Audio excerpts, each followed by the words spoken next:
बार है, आप बोलिए।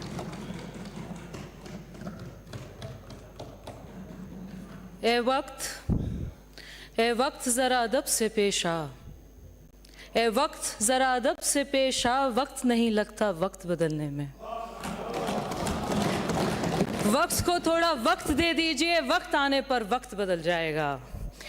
माननीय अध्यक्ष जी, आपका धन्यवाद पेश करना चाहती हूँ कि आपने महामहिम राज्यपाल के अभिभाषण पर मुझे अपना व्यक्तित्व रखने का अवसर प्रदान किया। आपका पुनः शुक्रिया अदा करना चाहती हूँ कि आपने एक मेवात की बेटी को यहाँ पर पहली बार इस सदन में बोलने का अवसर दिया है।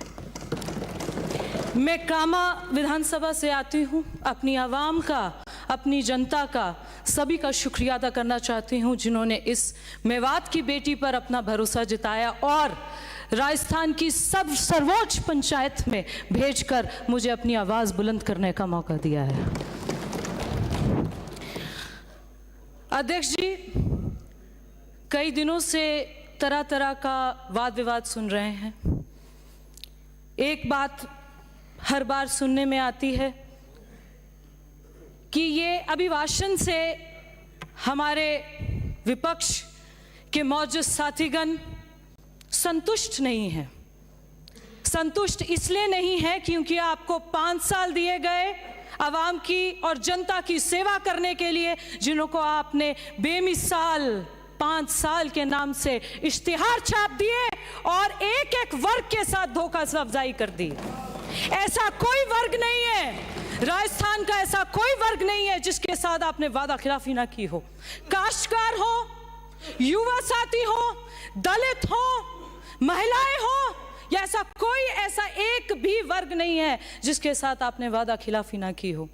तो आप असंतुष्ट रहे, मुखमहीन रहे, उससे किसी को कोई नहीं है। जो करारा जवाब देना था 3 दिसंबर को, वो आपको मिल चुका है।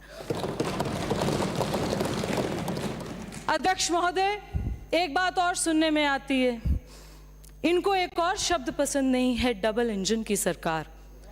आपका तो तालमेल नहीं बन पाया 5 साल, आप तो एक दूसरे के विरोधी बने रहे। हमें तो ये नहीं समझ आ रहा था पूरे देश को कि आपका तालमेल बनेगा तो सरकार और जनता का कुछ भला होगा। आप तो अपना सरकार का तालमेल नहीं स्थापित कर पाए, तो आप डबल इंजन की सरकार को क्या समझेंगे? जो केंद्र ने जन कल्याण योजनाएं शुरू की थी, आपके मुख्यमंत्री साहब ने उनको प्रदेश की जनता तक नहीं पहुंचने दिया।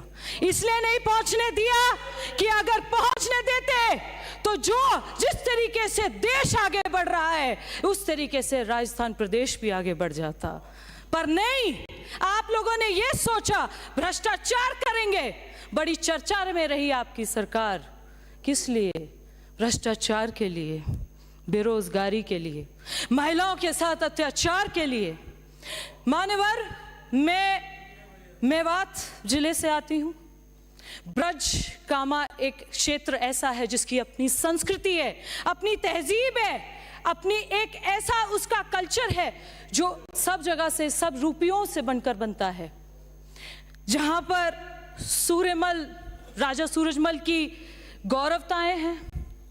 शहीद हसन का मेवाती की शहीदी को सलामी देती हूँ। श्री कृष्ण के लल्ला स्तन को, ब्रज स्तन को नमन करती हूँ। जहां गलियों में राधे राधे के जयकारे हैं, जहां पर गिरिराज धाम की गूंज बढ़ती है, ऐसा एक पाक, ऐसा एक पवित्र, ऐसे जिले से और ऐसी धरती से आती हूँ। मान्यवर, दुर्भाग्य से जो वहां पर तालीम मंत्री थी, कांग्रेस के यहां से शिक्षा मंत्रालय देख रही थी, उन्होंने शिक्षा का स्तर मेवात के उस जिले में, उस इलाके में इस तरीके से खत्म कर दिया कि जहां पर अपने अध्यापकों को पहली बार सुना था, कहते हैं तबादले के लिए पैसे लेते थे, कामा में तबादला रुकवाने के लिए पैसे लिए जाते थे।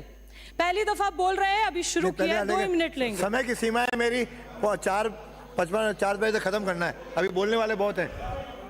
ये ब्रज मेवात का वो क्षेत्र है जहां पर आपने दूसरे का नाम कर संगीन गुना जैसे कि गौकशी, सेक्सटॉर्शन, गौ तस्करी, 1 मिनट में खत्म। साइबर क्राइम जैसे इतने संगीन अपने क्या कहते हैं क्राइम्स को आपने बढ़ावा दे दिया।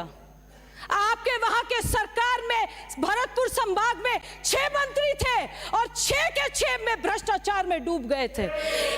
ये एक ऐसा जिला बनाया है हमने जो कांग्रेस मुक्त कर दिया है। कांग्रेस मुक्त करके उस संभाग से हम लोग आते हैं। आप लोग यहां पर बात करेंगे राम मंदिर की, अब करिए। हमारे कण कण में राम है, हर मजहब और धर्म में राम को बड़े अदब से लिया जाता है। आपने जिस तरीके से श्री राम का नौता अस्वीकार कर दिया, आप अपना विश्वास, अपने श्रद्धा, अपनी आस्था को उसी तरीके से ना कबूल करते हैं इसी सदन में। माननीय सदस्य, अगली बार आपको ज्यादा टाइम नहीं।